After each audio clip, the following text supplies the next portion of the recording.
Thank you so much, Professor Ranveer, for having me, for this important international summer school on, economics of aging. And it's my privilege to talk to your audience. And I understand that this audience is not only economist, so I will try to speak in a very non-technical manner. And we will have questions from, you know, both economists and non-economists at the end of the talk. And when I talk about the economics of aging, the three important questions that come to my mind is one, we have to think about the labor market repercussions. The labor force participation plummeting, that will have severe consequences on economic growth. Second is the fiscal space for increasing attention for the aged population in terms of public health and social security contributions. That requires a fiscal space that we need to analyze in detail. So these are the three things I would love to highlight when we talk about the economics of aging. The first is about the labor force participation and its impact on the economic growth. Second is the public health cost.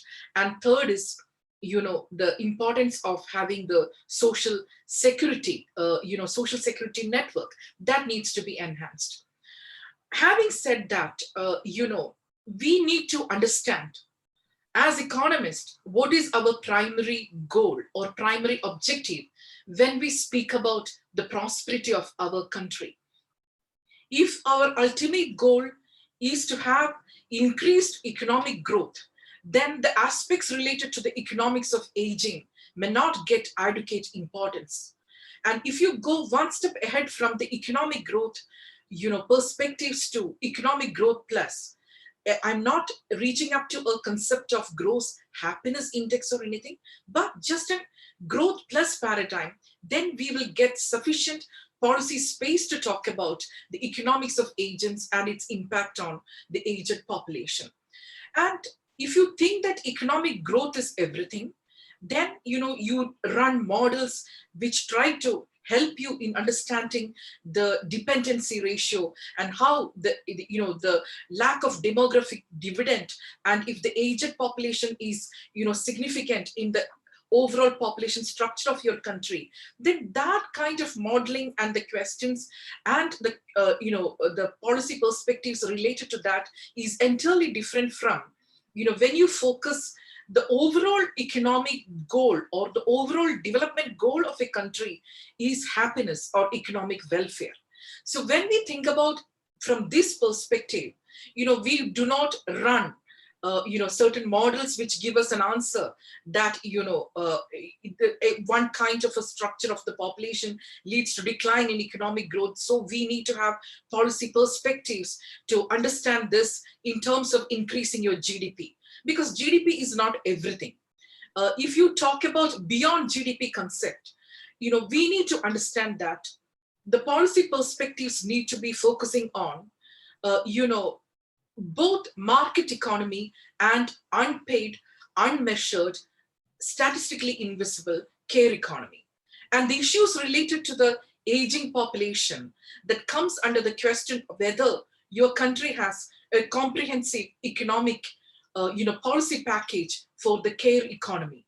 Do you have sufficient care economy infrastructure to deal with these issues? So that question is very relevant. And my friend in ILO, Saima Lassim, she sent me a message today talking about a solidarity economy. And what exactly is solidarity economy? That is not based on the concept of GDP. It's much beyond. Solidarity means we need to look into the vulnerable segments of the population and what are the fraternity networks or the solidarity networks which are available in the society to tackle these issues we need to look into. So the solidarity economy, that kind of policy perspectives needs to be given emphasis, and ILO has been talking about it, and it is closely correlated to the care economy perspectives. And we know that when we look into the statistics, the care economic infrastructure or the care economic policies, such kind of data building is not there. It's quite invisible. And all what we have is the time use survey. And the time use survey is a kind of new technique to capture the kind of issues related to the unpaid, unmonetized sector in chronology of time. So you ask a person about the chronology of time, and you can code that activities into economic and non-economic, or SNA and non-SNA. SNA in the sense systems of national accounts. So systems of national accounts captures those activities which can be included in GDP. But when we talk about the issues related to the aging population and the issues related to the care economy, that doesn't come under the GDP concept. So the measurement, what is not measured and what is not monetized, that is not a part of public policy narrative. That needs to be changed. Then only we will be able to understand the problems related to the aging population. And now comes the question of what exactly we can do in terms of the economics of aging when we focus on a comprehensive care economic package. And in the comprehensive care economic package, it's not only it's predominantly child care is what is focused by the public finance across countries, but we need to focus on what is a requirements of the old age. What are the important policy narratives which are required in the care economic sector to tackle the issues related to the old age. And the way we are tackling now in the context of India is we don't have a compassionate benefit care leave. In the sense, in the context of Canada, they have compassionate care benefit that's provisioning is there. What exactly is compassionate care leave? If your close relative, elderly relative, ailing relative needs your attention, you are allowed with dignity and job security to go and attend to your ailing relative. And such kind of provision is treated with dignity, and they get benefit also, when they are away from the work to attend their ailing close relative. But in India, we know that the opportunity cost is very high. If you are away from the job to take care of your ailing elderly relative, then you are on toes. You are always called back for by your boss, because it's not given that dignity the way it was given in the northern Europe context or the North American context. And what exactly I meant when I talked about the Northern Europe, there was a public policy revolution that has happened in Northern Europe. And we can get a lot of clues from that public policy revolution. So when they think about the public policy, they also, base their assumption of those public policy narratives from the perspective that the fundamental independence between individual, that's the basis of dignity, love, and care in a society. And what exactly a public policy can contribute to that, for the basic dignity and for the basic fundamental independence between people. So the old people live in the Northern Europe, especially in the Scandinavian countries, with dignity, with support of the state machinery. When the state machinery supports the elderly population, the kind of outcome is entirely different from, the policy perspectives are, they are absent in the context of, many countries, it's absent. So what I meant is you have to understand the counterfactual, that if our policy narratives are not based on the economic growth paradigm, and if we base our policy, perspectives based on that dignity aspect, on the economic welfare aspect, then it is not only GDP, the overall economic development is going to go up. So it has an efficiency perspective. But if you're focusing just on the policy narratives based on that market economy, what is visible, what is measured in terms of GDP, then the overall economic well-being will not be as great as if you focus on the resource allocation and efficiency in the unpaid, unmonetized sector. Now, take the example of health sector.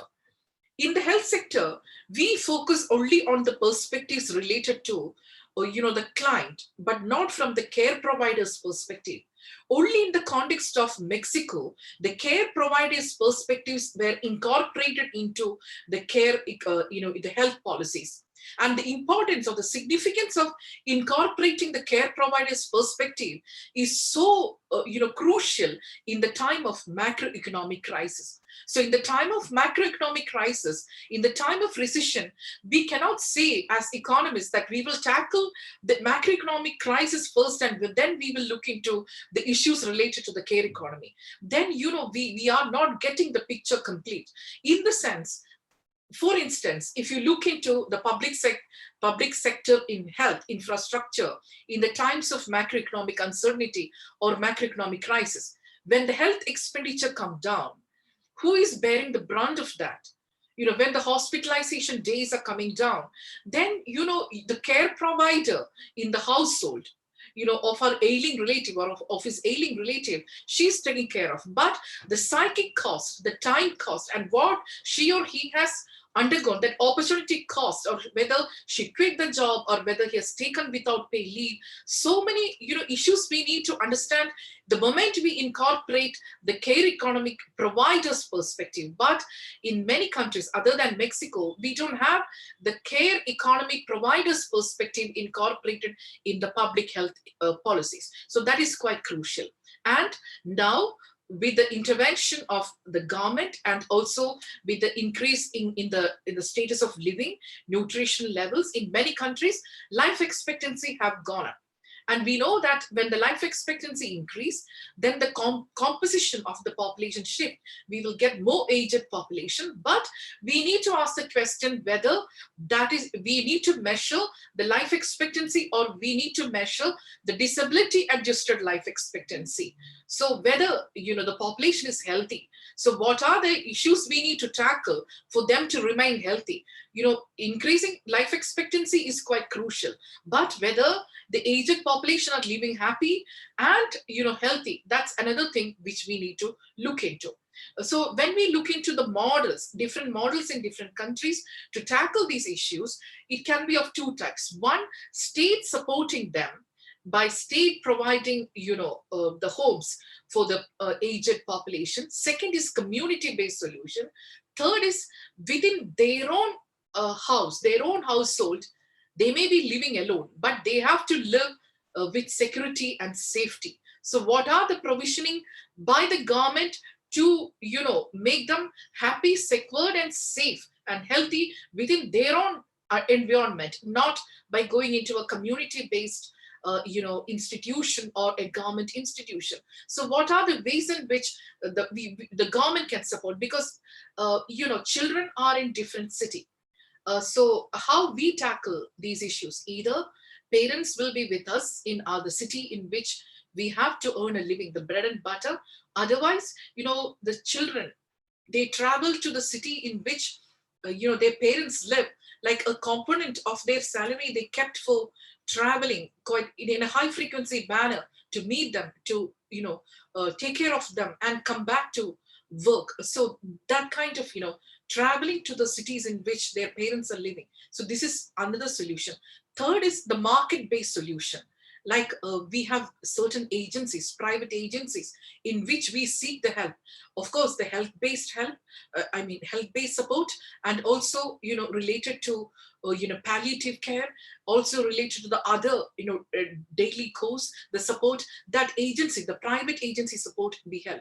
So when we look into the solidarity economy, the different agents playing in this is not only government, but private agencies, then civil society organizations. So the stakeholders in this process is not only the role of the government alone, but we need to understand what are the stakeholders, how they have to play, roll out this. Now, in the context of India, if you look into the care economic perspective, of course, we have one bar related to the child care. Like 2 years, we can take in discrete or in continuity, we can be away from the work hours to take care of the little children. But we don't have a comprehensive care economic package, in the sense the care economic provisions for the child care cannot be used if we are using that for taking care of the ailing relative, elderly relative. So that flexibility of compassionate care is not there. It's only child care. So one immediate concern is, increase this childcare benefits for women and men. It's not only for women alone, to maybe 2 years childcare. So maybe 1 year in discrete or in continuity, if you can come up with a comprehensive care economic package in which you can be away from the workforce to support your elderly ailing relative, that can be a wonderful way in which you can support. Otherwise, flexi hours, that's quite a kind of very minute, very microscopic, economic decisions to be taken to support, case to case basis. But the broad macroeconomic solution is, of course, the state machinery should be coming up with the provisioning of supporting, pensions, tweaking the, the limit of, the working age. That is not a silver bullet to solve this issue, because many countries will think that we will increase the, the retirement age and we can tackle most of the crisis, and even the fiscal space and all we can tackle by tweaking the, the retirement age. But that is not the silver bullet to tackle these issues. We need to take, these issues in much more comprehensive manner. Of course, India does not have that much of serious, issues like the way Korea and Japan are facing right now. Because if you look into, various country context, Korea and, Japan, they have the composition of that elderly population in the total population is quite huge. So the way they tackle the issues, and we cannot, just confine our discussions only to the aged population when we are talking about a public policy perspective, because in these countries, they're also talking about the reasons for why there is no children, why, women are deciding not to have children. So there are many policies to support the baby booming policies or the baby bonus policies. Such kind of things are happening in Singapore, South Korea, in Japan. So we need to co-read these two issues. Then only we will be able to understand the picture, correct, the dependency ratio and the overall, the fiscal space and the life cycle.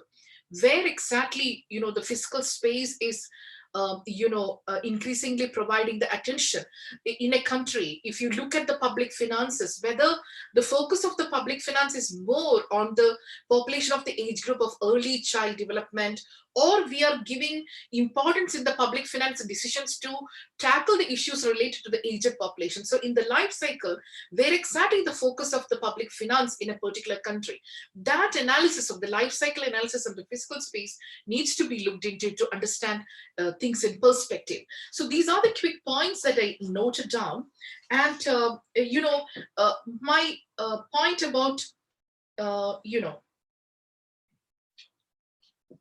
happiness index, in Bhutan, they constructed the happiness index.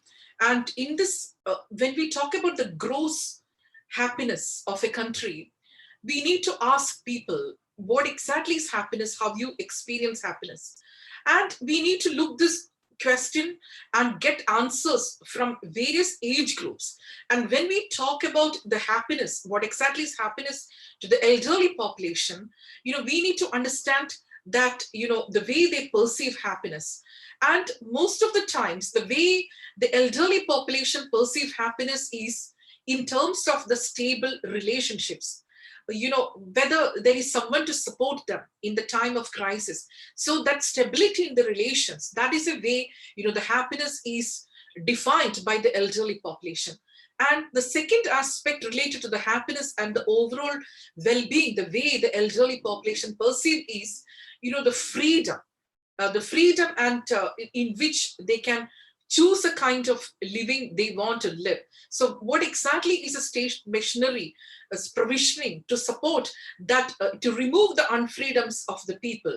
So what is a way in which they can live the way they want to live without over dependence and getting psychologically affected from certain living environments? So that is the next important element when we talk about happiness. So relationships, the stability and security in relationships, the removing unfreedoms. So these are very crucial when we talk about about the concept of the welfare and happiness. So when we talk about the economic policies, only unusual economists talk about the kind of care economic perspectives to be incorporated into the macro policy making. But otherwise, mostly economists talk about only in terms of GDP. So the first the change that has to happen in this macroeconomic framework itself, what exactly as a country we are looking forward to. Because if you ask the aspiration of a low income country, of course, in many meetings in UN, I attended, but the aspiration of a country is to go from the low income to a high income. So that's the aspiration. So we have SDG goals, we have sustainability development goals, but we have to reach to a certain threshold of income. Then comes a question of happiness. So that's a way, when we talk to the people to explain happiness. So once you reach a particular point in which you secure income to earn living, then you look around the other things in life in which there's a long term effectiveness of the earned income, because money just per se does not speak everything. So money plus what extra you need to be looking into. So I can understand that threshold, because livelihood crisis, once you overcome that, or once you reach up to a certain threshold, then you look into the different elements of happiness. So then comes the question that the movement from GDP to gross happiness, what exactly has happened in Denmark, what exactly has happened in Finland to translate this high income into economic welfare of the population, of the well-being. So that transformation, we need to look into the Scandinavian countries, especially the Finland, Sweden, Denmark, and to understand what exactly has happened over there. And I remember a documentary, and I was visiting professor in Uppsala in Sweden. There, a professor asked me to watch a documentary, a Swedish theory of love. So she told me that what is lacking in the existing economic paradigm, if you watch that movie, you will be able to understand. And that documentary is exactly what I mentioned earlier about the public policy revolution that has happened in the context of a Scandinavian country, to understand that the fundamental independence between people, that's a basis of real love and care in the context of a society, in the context of an economy. So what exactly the government machinery needs to support for that fundamental independence, from between each other, so that everyone can live authentic. So that should be the assumption of the models which we need to be focused upon when we generate economic models to tackle the issues related to the care economic infrastructure. And of course, these are statistically invisible sector. We need to focus more attention on the measurements issues and measurement, because everything needs to be quantified. The moment we need to speak to the policymakers, they ask us not only the compelling stories told by the aged population, but also they ask us what is the outcome quantified. So quantifying the issues is also important when we talk about economic growth issues. So quantification is relevant here. There, the time use survey is quite a handy statistics. It's a very different kind of a primary survey which helps us to understand the chronology of the time. Then you impute wage or impute price to it to understand the statistical invisibility of the sector, and the care provisioning which is required to that sector. These are the quick points that came to my mind, Professor Rendveer, when I talked about. And thank you so much to Vishwaneedam for having me for this important deliberations. And we can open the floor, and if you have any questions, then I'm ready to answer you.